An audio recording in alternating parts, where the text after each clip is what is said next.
நடிகை லக்ஷ்மி அவர் வாழ்ந்து வரும் வீட்டை தான் இந்த வீடியோவில் பார்க்க போகிறோம். பழம்பெரும் இயக்குனர் மல்லியம் ராஜகோபால் அவர்கள் இயக்கிய ஜீவாம்சம் படத்தின் மூலமாக அறிமுகமானார் நடிகை லக்ஷ்மி அவர்கள். இவரின் பெற்றோர்கள் இருவருமே திரைத்துறையில் பணியாற்றியவர்கள்.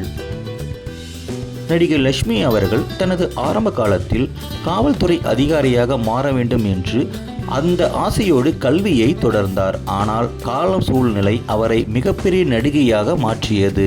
இவர் நடிப்பு மட்டுமல்லாமல் சமூக பிரச்சனைகளை அலசும் திரைப்படங்களை தயாரிக்கவும் செய்தார். அதேபோல் பல சமூக பிரச்சனைகளை தீர்வு காணும் விவாத தொலைக்காட்சி சேனல்களையும் நடத்தி வந்தார். நடிகை லட்சுமி தந்தை அவர் ஆந்திராவில் உள்ள நெல்லூரை சேர்ந்தவர். தாயார் அவர்கள் தஞ்சாவூரில் உள்ள மெலட்டூரை சேர்ந்தவர். தமிழ் திரையுலகின் மிக முக்கிய நடிகர்களில் வேறொருவரான நடிகை லக்ஷ்மி அவர்கள் வாழ்ந்து வரும் வீடு இதுதான்.